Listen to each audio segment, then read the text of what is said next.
Bonjour à tous, bienvenue sur Radio 22. Bonjour Pierre, un grand merci de nous rejoindre aujourd'hui. Bonjour Marcel, merci à toi. C'est très gentil, merci pour la vidéo qui a fait un grand bruit.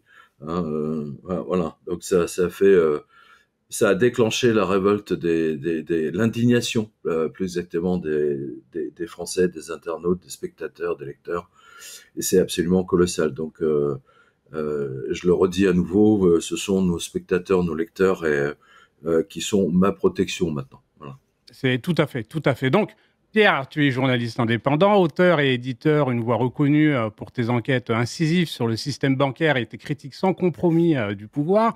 Aujourd'hui, nous allons plonger au cœur d'un scandale qui dépasse l'entendement. C'est complètement dingue, l'affaire du GIPN. Cette opération a enflammé les réseaux sociaux avec plus d'1 million de partages sur X. Des vidéos se multiplient sur YouTube, X et d'autres plateformes en Oui, de toutes cause. les plateformes en fait. Oui. Toutes les plateformes, Mm, sur mm. TikTok, partout, en cause un raid musclé en pleine nuit, visant ton domicile et les locaux des éditions Le Jardin des Livres. Face à cette affaire hors norme, tu es défendu par l'avocat Carlo Alberto Brusa. Alors notre objectif là, c'est faire la lumière sur tout ce qui s'est passé, comprendre les véritables motivations de cette intervention et décrypter ce qu'elle révèle de l'état de la liberté d'expression en France. Pierre, on va tout reprendre étape par étape. Alors accroche-toi. Pierre, on commence par les faits. Cette affaire est sidérante, surréaliste. Il est 1 heure du matin. Le GIPN, accompagné d'un commissaire, de la BAC, des pompiers, d'un représentant du préfet, débarque devant ton domicile. Peux-tu nous raconter précisément ce qui s'est passé ce soir-là chez toi et au Jardin des Livres? Oui, tout à fait. Alors, j'ai déjà eu l'occasion de parler, mais c'est très bien de le rappeler, sachant que les policiers pensaient que, en effet, j'étais à la maison parce que les lumières étaient allumées, donc ça se voyait de l'extérieur. Et ils sont arrivés, ils ont enfoncé la porte de mon domicile. Ils ont dû être dépités, j'imagine, de ne pas me trouver. Hein, voilà. Je pense que les policiers, eux, étaient persuadés qu'ils venaient me sauver. Voilà, donc je leur en veux pas spécialement. Mais ce que je constate, c'est-à-dire qu'après, il y a un effet de sidération. Hein, c'est comme toutes les victimes, hein, entre guillemets, parce que le tenter de m'interner en psychiatrie, c'est quand même pas rien. Et on ne réalise qu'après coup, hein, quand on prend vraiment la mesure de ce que ça signifie et de ce que l'État est capable de faire simplement juste pour faire taire un écrivain ou un journaliste ou un professeur, peu importe. Le, ce qui est dingue, c'est que comme je n'étais pas à domicile et que Dieu merci le chat n'était pas là non plus, je l'avais pris avec moi. Merci. Ouais, voilà. Ils sont allés directement à la maison d'édition. C'était de mémoire un samedi, je crois. Enfin, ils ont enfoncé la porte. D'abord, ils ont enfoncé la porte de l'immeuble déjà. Je pense que Marie avait tweeté les photos de la porte d'entrée de l'immeuble. Et ensuite, ils ont démoli littéralement la double porte blindée, en plus des éditions Le Jardin des Livres. Et donc là, ils ont fouillé partout, mais j'imagine qu'ils cherchaient les premiers livres, voilà. Et ensuite, alors c'est ça le plus dingue, c'est qu'ils sont descendus à la cave, et parce ils se sont imaginés qu'on avait une cave, ce qui n'était pas le cas. Et ils ont cassé la porte d'une ou deux caves, je me souviens plus, des habitants de l'immeuble qui n'avaient rien à voir avec. Donc ils ont plusieurs plaintes maintenant sur cette affaire. Donc ça va prendre des proportions assez extraordinaires. Enfin c'est même honteux. Voilà.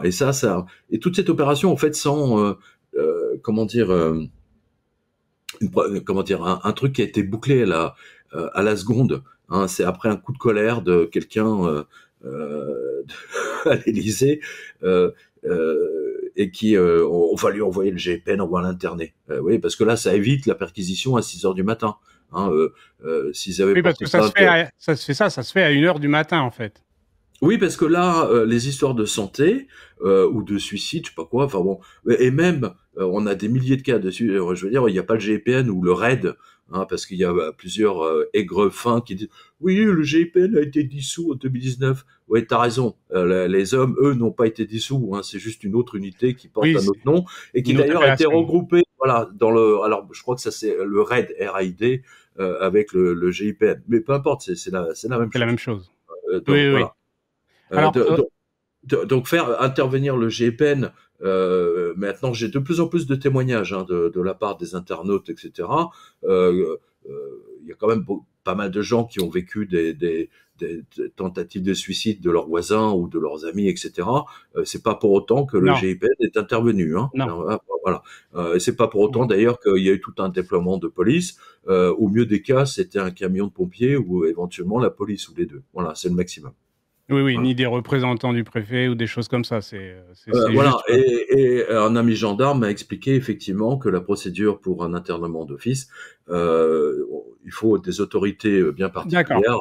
Voilà, et donc toutes ces autorités étaient là, dont le pompier, un représentant du préfet ou le préfet, je sais plus, le Le commissaire du commissaire, quartier. d'accord. Ah oui, oui, ça c'est important. Voilà. D'accord, d'accord. Et ils étaient combien ils étaient Alors, beaucoup. Je vois sur la photo. voilà, alors donc selon ça, alors j'ai les voisins, certains disent 40, d'autres 60, mais je pense plus 40. Voilà. Incroyable. Ah Incroyable. oui, C'est- enfin, même moi, je veux dire, en vous parlant aujourd'hui, j'ai du mal à réaliser encore comment dire, la portée de la chose. Même si j'en comprends la signification, hein, et que c'est purement scandaleux, et qu'on donne des leçons à l'Algérie ou à la Turquie ou à d'autres pays, ou à la Russie par exemple, de liberté d'expression, mais je pense que là, la Macronie a franchi un pas. Hmm. Mais Et alors, que, donc oui, il se passe ça. Le GIPN, tout le monde arrive. ou Toi, à le ce raid, moment-là, hein, pour ouais, faire on va plaisir dire le raid le arrive. raid, oui. Voilà, le raid arrive. Mais toi, tu l'apprends quand à ce moment-là? Tu l'apprends Mais moi, plus je tard? l'apprends le lendemain. Je l'apprends le lendemain parce que j'ai donc des habitants de l'immeuble, enfin rue de Naples, ont appelé Marie, qui elle-même m'a appelé vers je sais pas 10 heures du matin, 11 heures. Et puis en même temps qu'elle m'a appelé, j'ai reçu un mail de la préfecture de police du bureau des disparitions, comme quoi j'étais signalé disparu et qu'il fallait que je contacte ce numéro-là. Donc ça, c'est assez extravagant comme. C'est-à-dire qu'en fait, cette opération policière a viré au fiasco, et donc pour essayer de se couvrir, ils ont refilé ça au bureau de disparition, qui lui, les pauvres, parce qu'un adulte a le droit de disparaître. Hein, je signale comme ça. Oui. Hein. Je veux dire, avant de déclarer une disparition, je veux dire, il faut au moins 3 jours hein, pour être certain. J'étais pas en train de faire du jogging dans un bois, hein, voilà. Et j'ai pas 10 ans ou 5 ans, je ne suis pas, j'ai pas disparu en rentrant de l'école. Voilà, donc enfin, je veux dire, tout le monde le sait bien. Je veux dire là, le déploiement absolument inhabituel des forces en présence montre qu'il y a autre chose. Voilà. Oui, alors justement pour justifier une opération aussi lourde, il faut un prétexte. Et la veille, tu reçois un email de YouTube. Qu'est-ce que tu Oui, peux nous en dire plus absolument. C'est-à-dire que c'est ça qui m'a. Je me souviens parce que ça m'a vu.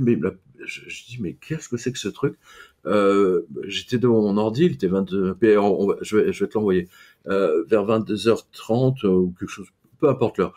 Je reçois un mail de YouTube, comme quoi, je veux dire, à propos de suicide, comme si j'avais une envie de commettre un suicide, et que les vidéos d'automutilation sont interdites par la communauté YouTube, et qu'en conséquence de quoi, ils retiraient ma vidéo de et je de YouTube. regarde, oui, de ma chaîne. Et je regarde, je me suis dit, mais de quelle vidéo il parle? J'ai jamais mis de vidéo d'automutilation, c'est pas mon genre, c'est pas du tout mon genre, quoi, c'est n'importe quoi. Et en fait, la vidéo, c'était une vidéo qui a fait le tour du monde. Elle a fait le tour du monde, elle a été reprise de partout. Et c'est la vidéo de mon enquête sur la banque Montepaschi à Sienne, où on voit le banquier qui est jeté par la fenêtre, Et 2-3 minutes après, comme ils ont retrouvé sa montre, ils l'ont jetée également par la fenêtre. Et donc, on voit ce pauvre banquier gisant par terre, respirant encore. Voilà. Mais cette vidéo, elle était là depuis, je sais pas, allez sur l'onglet reportage sur quotidien.com. Et dans l'onglet reportage, vous avez tous les liens sur cette enquête à Sienne. Mais ils n'ont pas pu enlever les photos que j'avais faites, Dieu merci. Donc toutes les photos, ils sont encore. Voilà. Oui, c'est une vidéo ça, qui date le depuis prétexte. des années, quoi. 12 ans au moins. Et ça, c'est le prétexte. C'était le prétexte. C'est ça, c'est incroyable. C'est complètement dingue. Oui, c'est là qu'en fait, ils allaient se servir de ça pour justement. Alors, mais qu'est-ce que c'est que ce Beans, quoi. Voilà. Enfin bon, tout ça est très bizarre. Voilà. Oui, alors, c'est pas terminé, tu nous l'as dit tout à l'heure, hein, quand il y en a plus, il y en a encore. Oui. Alors, tu reçois juste après, un autre mail du ministère de l'Intérieur te signalant comme personne disparue. Bon, ils t'ont fait la totale. Non, mais ça, c'est le lendemain. Ça, c'est YouTube. D'accord. YouTube, c'était la veille, on va dire vers 22h30. Hein, donc, sachant que les policiers, eux, sont arrivés vers 1h du matin. Hein, d'accord. Et ce mail de la préfecture de police, je le reçois donc le lendemain vers, je sais pas quand je me suis mis devant l'ordi, c'est-à-dire que je sais pas 11h midi, un truc comme ça, quoi. Alors parce que si elle a mon mail, elle aurait pu me téléphoner, quoi. Elle aurait pu appeler. Je sais pas, c'est complètement délirant comme comme affaire. Oui, non, c'est complètement fou. Mais même eux, je pense, ils ont fait n'importe quoi. À mon avis, ils vont s'en mordre les doigts. Alors, comme ça, on en parle parce que moi, j'étais au téléphone. Je suis au téléphone. Bon, c'est vrai que sur le coup, tu m'as dit, bon, c'est cool, je vais changer ma porte. Voilà, oui. Ça tombe bien. Tu l'as pris comme ça. Non, quand j'avais vécu l'histoire de la balle que j'avais été, ma première pensée, c'était comment est-ce que je vais justifier un pare-brise en note de frais à Philippe Tesson. Non, mais c'est vrai, on pense à des choses. Oui, très non, mais c'est vrai. pratiques. Non, mais c'est vrai, c'est vrai. Alors, mais quand même, parce que bon, il s'est passé ça.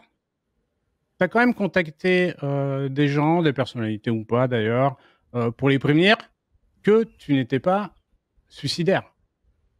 J'ai jamais été suicidaire, enfin tout le monde le sait, je veux dire. Oui, mais tu as quand même eu un flottement, on se dit quand même, on ne sait jamais. Oui, vu ce qui s'est absolument. passé, Oui, on va oui, quand même faire absolument. attention.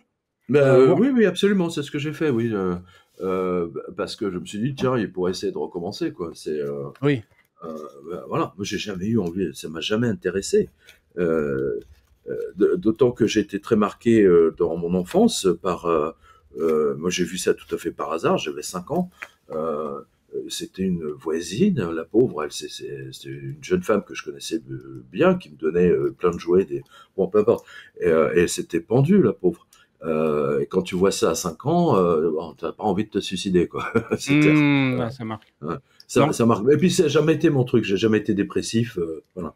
Je prends pas de médicaments, je précise bien, je ne prends pas de médoc. Antidépressif, mon seul médoc, ma seule drogue, c'est ça.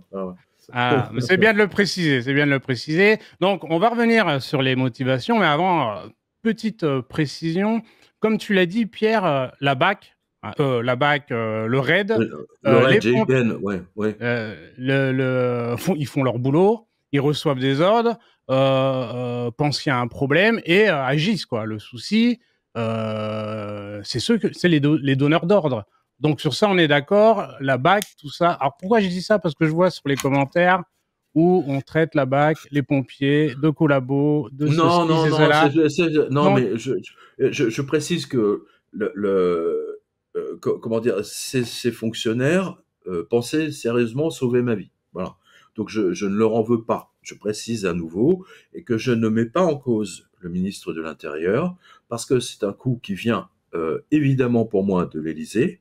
Hein, pour la première chose, et que la raison pour laquelle ils ont fait ça de nuit, hein, je l'ai expliqué hier à Mike, c'est que la nuit, vers minuit, au ministère de l'Intérieur, il y a que des permanents. Hein, oui. Quand j'étais à l'état-major, la nuit, il y avait un officier de permanence. Et moi, en l'occurrence, enfin moi quand c'était mon tour, hein, donc au niveau des transmissions. Voilà, tout ça pour un état-major qui gère je sais pas combien de milliers, de dizaines de milliers de militaires. Donc je pense qu'ils sont un peu plus nombreux au ministère de l'Intérieur, mais c'est pas comment dire, c'est pas les décideurs, les cadres supérieurs qu'il y a dans la journée. Et jamais dans la chaîne de commandement, le ministère de l'Intérieur, les cadres supérieurs dans la journée n'auraient accepté d'appuyer sur le bouton pour déclencher la venue du RAID, GIPN, whatever, peu importe leur nom. Voilà. Oui, c'est plus facile d'agir à cette heure-là, quoi, on va dire. Oui, bah en plus, l'Élysée est à 10 mètres de la place Beauvau, le ministère de l'Intérieur. Voilà. Alors, Pierre, toi, tu fais le lien entre ce raid et la sortie de ton livre, 2008. Tu peux nous dire pourquoi tu fais ce lien? Je fais ce lien parce que au début, j'ai pas fait le lien. Enfin, je me dis, mais qu'est-ce qui se passe? Je pensais que c'était un de mes articles, etc., qui avait déclenché la colère de l'Élysée. Mais en fait, c'est le fait qu'ils soient allés dans les caves, qu'ils soient allés tout de suite après au Jardin des Livres, et ensuite, comme ils ont rien trouvé, ils ont pas trouvé ce qu'ils voulaient, manifestement, ils sont descendus dans les caves en pensant qu'on avait une cave ou ils avaient une fausse info, je sais pas. Donc là, ils pensaient qu'on avait déjà imprimé le livre. Ça n'est ni queue ni tête, quoi. Voilà. Non, alors pour toi, c'est vrai que. Mais c'est la banque, c'est la. Voilà, la banque. c'est ça. Livre, Macron, la banque. Macron est un banquier, je suis dans son secteur. Emmanuel Macron était à la banque Rothschild, mais la banque Rothschild n'est pas responsable de la crise de 2008. Ça, je le montre très bien dans le livre. La banque Rothschild n'est pas mise à l'honneur dans le livre, hein, je précise bien. Au contraire, c'est des blaireaux.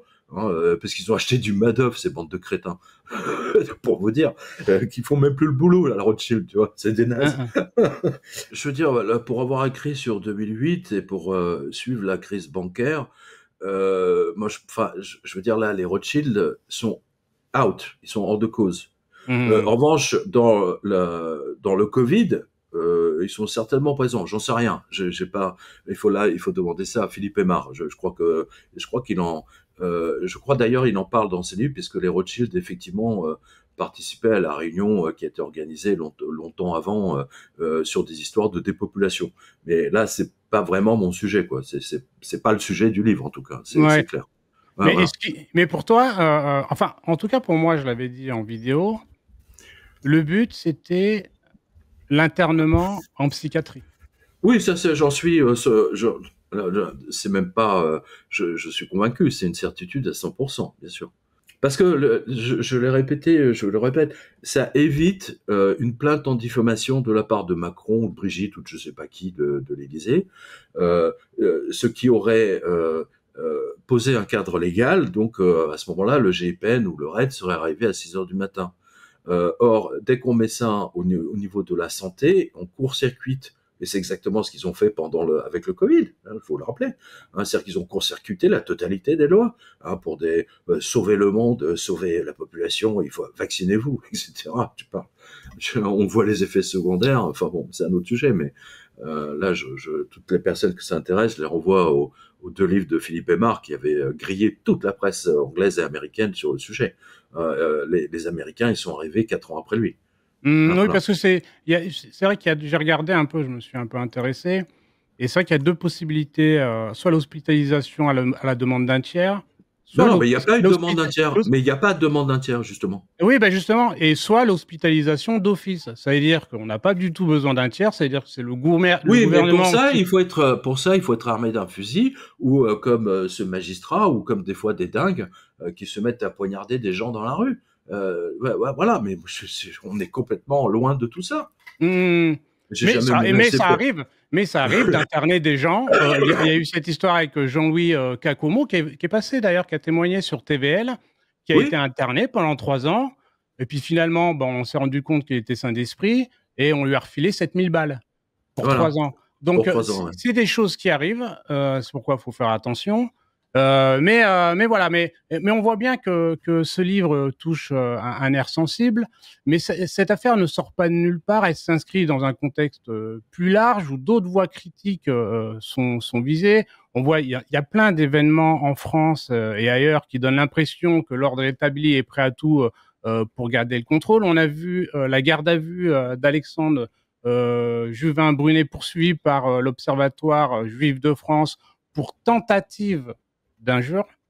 C'est-à-dire que D'accord. Ah, c'est même pas, il a c'est- même pas fait, il a juste non, tenté. il a failli, il a failli. Hein, c'est Oh là, une oh les escrocs. innovation judiciaire incroyable. Oh Hein, oh les non, mecs. parce que Je- quand on voit ça, ça nous fait rire, mais C'est c'est ça, mais complètement ça, c'est des tentatives d'intimidation. Bah, le CRIF et d'intimidation. toutes les pleureuses, j'appelle ça les pleureuses Voilà. professionnelles, hein, avec un compte bancaire bien garni, quoi, et surtout Hmm. sponsorisé. Sauf que maintenant, avec Gaza, toute la population voit ce qui se passe et maintenant, ils ont beau se... Enfin bon, c'est un autre sujet encore. Ah, c'est un autre sujet, mais il y a aussi Mais sur l'affaire. lequel je suis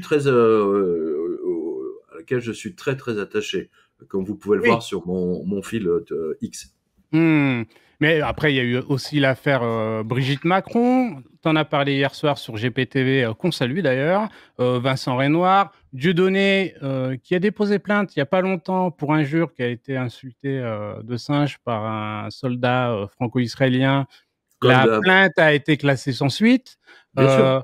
Euh, on peut parler de Marine Le Pen, hein, qu'on aime ou qu'on n'aime pas d'ailleurs, c'est pas le sujet, mais qu'on empêche d'aller au présidentiel. C'est dans le monde les tentatives Oui, d'ailleurs, d'assassinat. à propos de Marine Le Pen, moi, je rappelle que, en tant que parti politique, elle avait demandé qu'elle a fait le tour, enfin son équipe, ils ont fait le tour de la totalité des banques, Société Générale, Crédit du Nord à l'époque, BNP, etc., etc. Elle a fait une dizaine de banques pour avoir les prêts pour mener sa campagne présidentielle, sachant de toute façon qu'elle sera remboursée, hein, précisons-le, et que toutes lui ont refusé le prêt, ce qui c'est un coup tordu d'ailleurs, c'est très intéressant. Ouais, Euh, Ce qui a forcé à aller emprunter dans une banque russe ouais. parce que Poutine donnait un coup de fil, quoi. Voilà. Mais autrement, elle n'aurait pas pu mener sa campagne. Et donc, ça a permis à tous ses opposants, effectivement, de dire vous êtes une vendue à Poutine, c'est lui qui finance votre parti, etc. C'est Oui. c'est très vicieux comme c'est très vicieux. Alors que tous les candidats, moi je pense qu'il faut une loi pour ça, les banques doivent impérativement prêter de l'argent, du moins aux candidats qui sont sûrs d'être remboursés. Hein, voilà. Oui, c'est vrai que les banques ont vraiment un pouvoir. C'est-à-dire que demain, par Mais exemple, ils ont si un pouvoir colossal. un colossal, c'est-à-dire que demain, ils peuvent te dire, bon ben voilà, on ne veut plus. Ils n'ont pas besoin de donner de raison à te virer de leur banque, par exemple. Tu vois, ça Exactement, exactement. c'est assez c'est incroyable. Alors pour toi, Pierre, parce qu'il y a eu plein de choses. Hein, on parle de la France, mais il y a eu les tentatives d'assassinat, Donald Trump, Robert Non mais attends, Fico. mais euh, je rappelle la tentative d'assassinat de Nigel Farage. Hein, c'est quand même pas rien. hum, hum, hum. Nigel Farage, les freins de sa voiture ont été sabotés. Dieu merci, il a pu s'arrêter. Euh, quand il s'est rendu compte, il a pu s'arrêter parce qu'il n'était pas dans il était pas dans une situation où ça aurait pu très mal se terminer. Mais les freins de sa voiture ont été sabotés. Et ça, c'était de mémoire, je veux dire, à Londres, parce qu'il prenait le Brexit. Hein, faut pas l'oublier ça. Oui, oui, oui, oui. Mais alors justement, toutes ces affaires, parce que c'est vrai que ça s'accumule, ça s'accumule. Tous les jours, on découvre des affaires aussi extraordinaires comme la tienne. Je crois que c'est vraiment le truc le plus dingue. Est-ce que pour toi, tout ça, ça montre que le pouvoir, il tente de reprendre la main avec des méthodes dignes de l'ex-URSS? Voilà. Oui, Est-ce que tout à fait, bien c'est sûr. ça? Bah, je sais plus quel philosophe russe, enfin soviétique, vous vivez dans notre futur, hein, à propos de l'Union européenne. Hein, et on l'a vu, effectivement, l'Union européenne est devenue une dictature. On l'a vu comment elle a contrôlé l'information sur les confinements, le Covid, les vaccins, etc. Et puis on a découvert récemment, grâce à tous les dossiers qui sont sortis, c'est les Italiens qui ont sorti d'ailleurs l'affaire, que l'Union européenne a payé tous les journalistes, les chaînes de télé, etc., juste avant les élections pour qu'ils disent le plus grand bien de l'Union européenne avant les élections européennes. Voilà. Hmm. Et surtout, précisons une chose, c'est que en fait, en ce moment, il y a un basculement de génération, parce qu'il y a toutes les générations qui sont nées avec Internet, qui elles ne regardent plus du tout la télé, Oui. d'ailleurs, je crois. Alors, j'ai une information intéressante dans ce sens, puisque la semaine dernière, de mémoire, pour la première fois, le nombre de gens qui regardaient des programmes, peu importe lesquels, sur Internet, que ce soit YouTube, etc., Hulu, enfin, voilà, a dépassé le nombre de spectateurs des télévisions classiques. Voilà. Oui. Donc ça prouve ce que je viens de vous dire, et sachant qu'aujourd'hui, quand TF1, France 2, etc. disent oui, on a eu 6 millions de personnes, ou 4 ou 3, je sais pas, bah, sur ces 3 millions, les 80%, c'est des EHPAD. C'est Oui. que des vieux qui ne savent pas se servir d'Internet, etc. Et toute cette population est en train de disparaître. Et YouTube, et c'est pour ça d'ailleurs qu'ils ont essayé de contrôler les réseaux sociaux. C'est pour ça qu'il y a une censure sur YouTube, et ainsi de suite. Pourquoi Bill Gates et son équipe ont fait la tournée juste avant avant l'arrivée du vaccin? Philippe Aymar le montre très bien dans son livre Enquête sur un virus. Ils ont fait la tournée de tous les réseaux sociaux pour que tout ce qui touche de près ou de loin soit censuré. Et on le voit dans les échanges à la Maison-Blanche qui sont devenus publics, où la Maison-Blanche demande à Twitter, à l'époque, de censurer. Ils ont donné des milliers de comptes à censurer, de médecins, de chercheurs, et ainsi de suite. Donc on est effectivement, on est dans Fahrenheit, on est dans Orwell, c'est devenu orwellien. Oui, mais c'est tout Tout à à fait fait. vrai. Moi, je le vois avec mes enfants. Il y en a aucun qui regarde la télé, quoi. Oui, Et tous oui. leurs C'est un copains, peu. Oui, vas-y. et tous leurs copains, c'est fini aussi. Enfin, voilà, c'est pas dans leur. Et jamais ils allumeront une télé. Oui, C'est c'est fini, un peu ça. comme mon fils quand je lui montrais une cassette. Mais C'était voilà, c'est pareil. C'est pareil. Tu leur c'était un donnes peu un l'idée. téléphone à Il fil, regardait là. ça comme, voilà, c'est un objet qu'on découvre. Ouais. C'est Christophe Mais, Colomb arrivant en Amérique avec une cassette, tu vois. et justement, c'est ça, parce qu'on on parle des médias et ce qui est frappant dans ton affaire, c'est le silence des médias mainstream. Alors moi, j'ai cherché, tu Bah vois, évidemment, mais il faut pas. juste Bien avant sûr. l'interview, je me suis dit: «Bon, peut-être un article, je vais peut-être en trouver un», mais rien du tout. Mais alors Non, ça mais en plus, s'appelle ça va être censuré. et ça veut dire Ça- que, sans les médias indépendants, et c'est là où c'est dangereux, et heureusement qu'il y a aussi les médias indépendants. C'est sans les médias indépendants, ton histoire, on ne la connaît pas. Ouais, C'est-à-dire on la qu'on peut connaîtrait pas. t'interner, on peut t'enfermer, C'est ça. personne n'est au courant, Mm. et basta, quoi. C'est C'est ça. c'est fou, ce Et silence, c'est c'est pour ça qu'ils veulent interdire et ils veulent juguler la liberté d'expression, même sur les réseaux sociaux. C'est ce que fait Facebook. Moi, Facebook, vous tapez Jovanovic, vous êtes bloqué d'office, quoi. alors on va revenir à ton livre, parce que le livre, c'est quand même, le point central, de cette affaire 2008, qui est déjà un phénomène. Moi, je le vois dans les commentaires, tout le monde veut l'acheter, tout le monde veut savoir, tout le monde veut comprendre. D'ailleurs, il est en Euh, précommande? Il est en euh, précommande? Absolument, il est sur le site du Jardin des Livres. Mais Marcel, il y a un truc que je peux dire à tous nos spectateurs, c'est que même moi, en l'écrivant, euh, c'est-à-dire en étant plongé là-dedans pendant des mois et des mois, j'ai réalisé l'étendue du vol planétaire qu'ils ont fait. Et chose que je n'ai pas réalisée, alors que Ouais. j'étais quand même, j'ai couvert ça depuis février 2008. Mais c'est là où ce qu'on appelle la vision du 14 juillet, je ne sais pas si tu es familier avec ça, la vision du 14 juillet, c'est ce que c'est grâce à cette vision que j'ai écrit ce livre. C'est-à-dire que la vision du 14 juillet, par exemple au défilé militaire du 14 juillet, justement, si vous êtes debout au bord de l'avenue, vous allez voir passer les troupes vraiment très près, quoi. Je veux dire à 1 mètre, enfin 1 mètre. Ça c'était sous Pompidou et De Gaulle, hein, parce que Oui, depuis Macron, maintenant il y a 25 mètres où il y a plus de public. il y a peu de public du tout, voilà. Ah, Donc on voit les troupes qui défilent devant vous à 1 mètre, 1 mètre 50, d'accord. Et donc si vous allez ben, voilà, mais vous voyez pas, vous voyez moyennement loin, quoi. Vous voyez peut-être à 20, 30 mètres. Si vous allez au premier étage ou au deuxième étage du Fouquet, déjà vous allez voir les troupes qui sont en haut de l'Arc de Triomphe et qui descendent, et ainsi de suite. Maintenant, si vous prenez un hélicoptère, au-dessus, au même endroit, hein, mais largement au-dessus. Vous allez voir toutes les troupes de l'avenue qui sont déjà sur l'avenue Foch, qui se préparent, qui attendent pour monter. C'est-à-dire qu'on voit vraiment tout ce qui va se passer. Hein, c'est ça la vue du 14 juillet. Et là, cette vue du 14 juillet, surtout, m'a permis effectivement de montrer. Je suis pas le seul à l'avoir fait, hein, loin de là.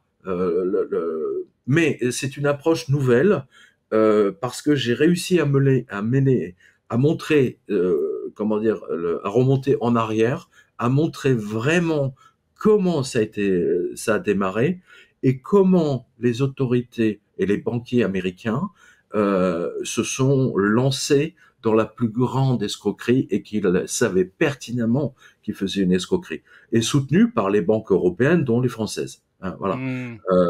Donc, sauf la JP Morgan, bien entendu, puisque j'avais écrit un livre sur Blight Masters il y a longtemps, il y a 10-12 ans, et la JP Morgan, elle avait compris que ça allait être une immense escroquerie, donc ils se sont retirés, et c'est le fameux film Margin Call. Voilà. Mmh. Oui, 2008, qui a encore des répercussions aujourd'hui. Alors pour ceux Et, d'ailleurs qui veulent découvrir 2008, le livre est en précommande, je le rappelle, sur le site du Jardin des Livres. Le lien sera sous la vidéo. Alors franchement, commandez-le, soutenez Pierre et soyez au rendez-vous pour la sortie. Alors justement, la sortie, c'est quand? je pense dans une quinzaine, 3 semaines, quelque chose. Enfin, parce qu'il y a toute une logistique. Hein, il y a tout ça arrive chez le diffuseur qui lui-même après fait les paquets pour les envoyer chez les différents livres. Enfin bon, c'est le truc habituel c'est lourd. Hein, la mise en place d'un livre, c'est une opération assez complexe, hein, même si elle existe depuis des années, mais ça prend toujours un peu de temps. En tout cas, moi, je dédicace, hein, voilà, je dédicace tous les livres.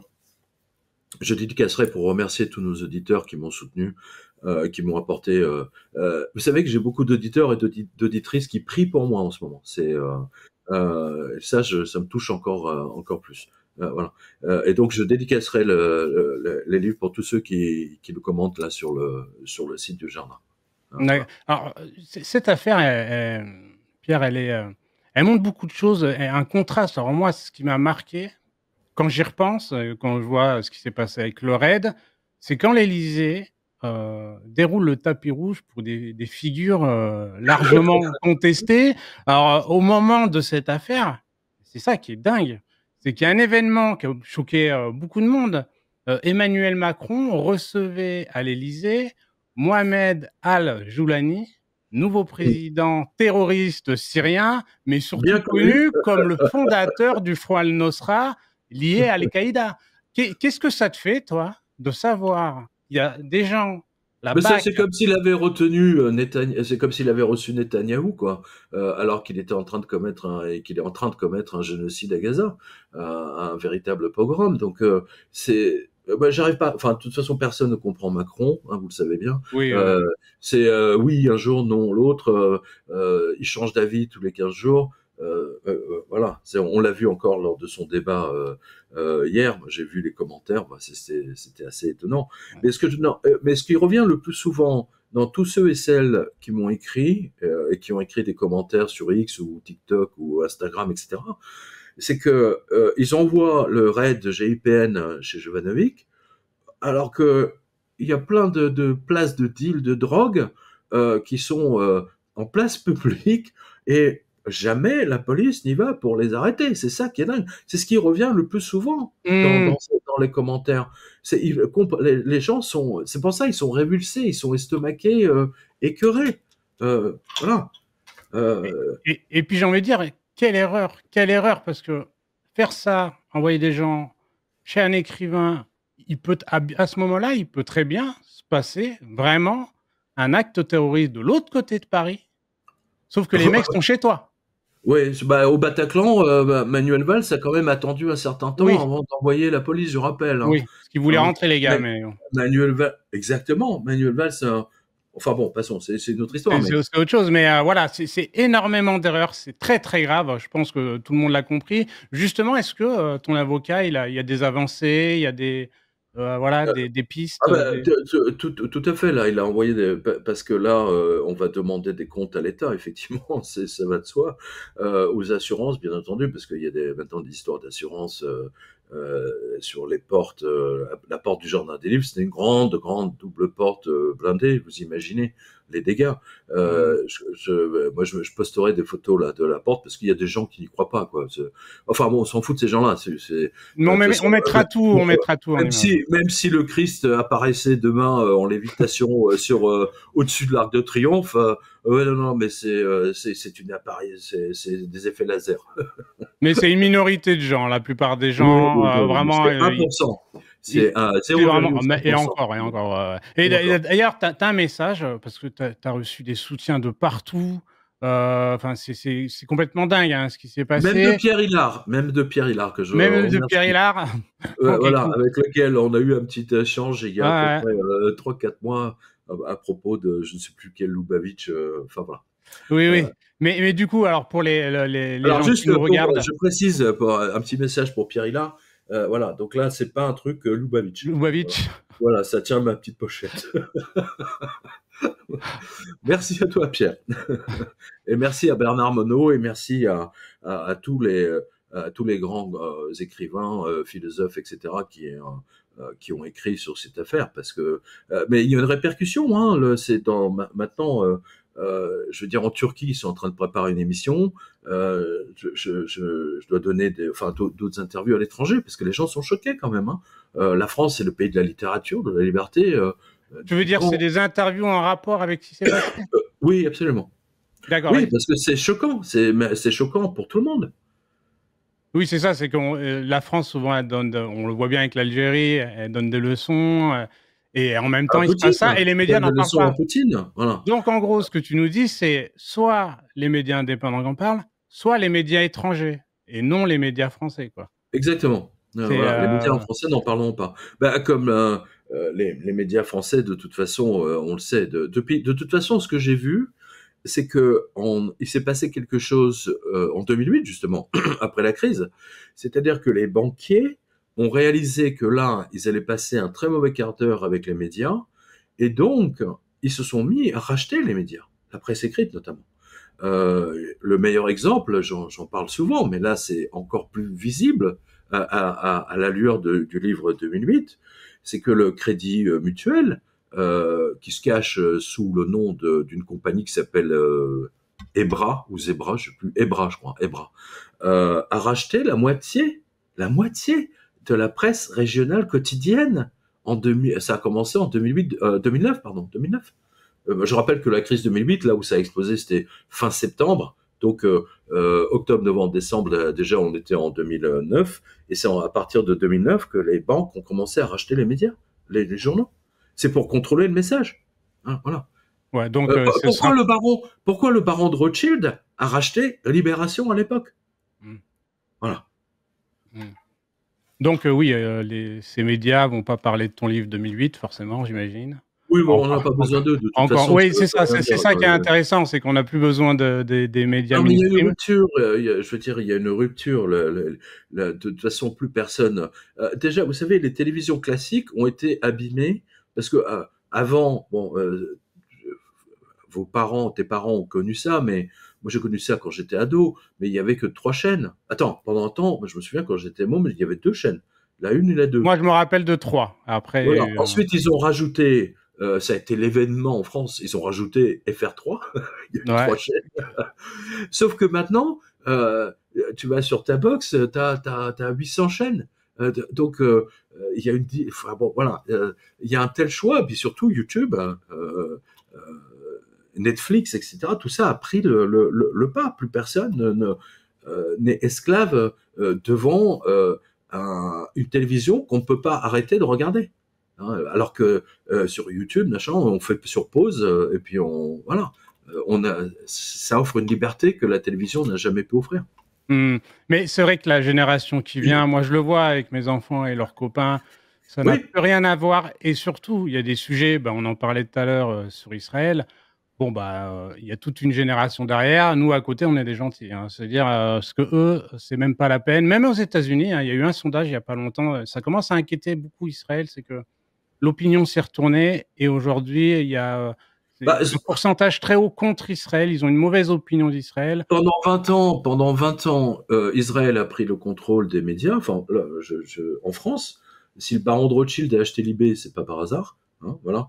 Si aujourd'hui le directeur de la rédaction de Libé, qui font plus grand chose, hein, je rappelle, est un ancien du Shin Bet israélien, à l'époque, Mm. enfin, ça aurait fait un scandale. Maintenant, les journalistes trouvent ça normal. Je comprends même pas comment c'est possible. Mm.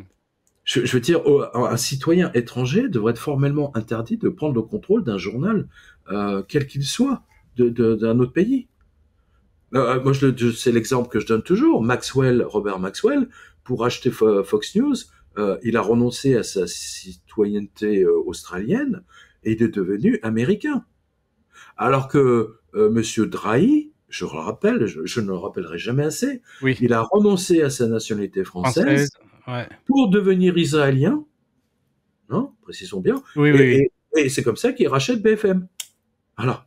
Ouais, tout à fait. C'est vrai que les gens sont pas au courant de ce fait-là, Non, mais il ne peut pas tout grand parce que ça, il faut être dans le métier, quoi. ouais, Voilà. Le ouais, ouais. grand public, ça lui passe au-dessus de la tête, hein, bien Mm. sûr. Bah, alors, Pierre, je crois vraiment qu'on a fait le tour. En tout cas, merci d'être venu. Merci, nous, en tout cas, aux médias en 442 et je pense tous les médias indépendants, que ce soit GPTV, TVL, Égalité et Réconciliation, le réseau international. Voilà, nous, on est tous derrière toi et vraiment, déjà, ça fait plaisir que tu sois pas en psychiatrie, mais que tu sois Bah oui, devant moi moi. aussi. C'est plutôt pas mal, j'imagine. Moi aussi. Et aussi, et surtout, parce que quand j'ai fait l'article, que j'ai fait la vidéo, je pensais pas que ça allait faire autant de bruit et vraiment bravo, bravo à ceux qui nous écoutent. Parce Mm. que c'est grâce à cette réaction parce que souvent, les gens de l'autre côté pensent qu'ils ont pas, un impact. Eh beh, écoutez, là, vous avez eu un impact. Ça veut dire que vous avez mis en avant cette affaire, vous avez retweeté, vous avez mis des cœurs, vous en avez parlé, vous êtes indigné, vous êtes allé dire à Pierre que vous le soutenez et c'est exactement ce qu'il fallait faire parce que c'est ce qui protège aussi Pierre, mais pas seulement Pierre, hein, parce que ça peut m'arriver, ça peut arriver Ah à ben, n'importe qui, mais n'importe justement, absolument, ça peut t'arriver. mais oui, Évidemment. tout à C'est- fait. c'est- Donc c'est pour ça que il doit y avoir une entraide, on doit se soutenir et merci vraiment merci à tous ceux qui nous regardent et qui partagent et qui en parlent et qui soutiennent Pierre. C'est vraiment génial et je rappelle que le lien pour précommander le livre Explosif 2008 est dans la description. Soutenez Pierre, vas-y Pierre. Ah oui, bah justement, là, je donne, parce que j'ai oublié, d'ailleurs, j'ai oublié d'en parler, mais je reprends les dédicaces, justement, et j'ai une dédicace le 31 mai, dans le 95 à Moisselles. Donc, tous les lecteurs et spectateurs qui sont dans le 9-5, là, bah, vous serez le bienvenu à partir de 14h.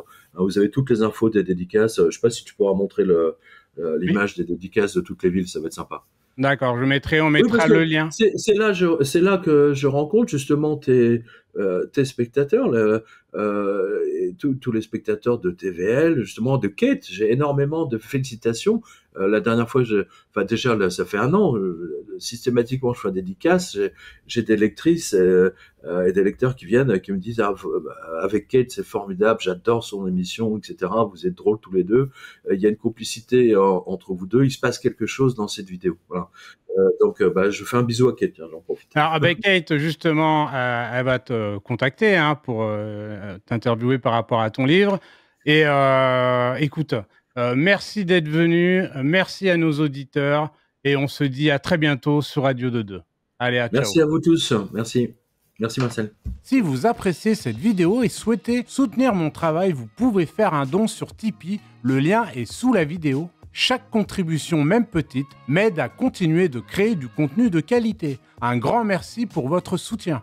Allez, à ciao les gars.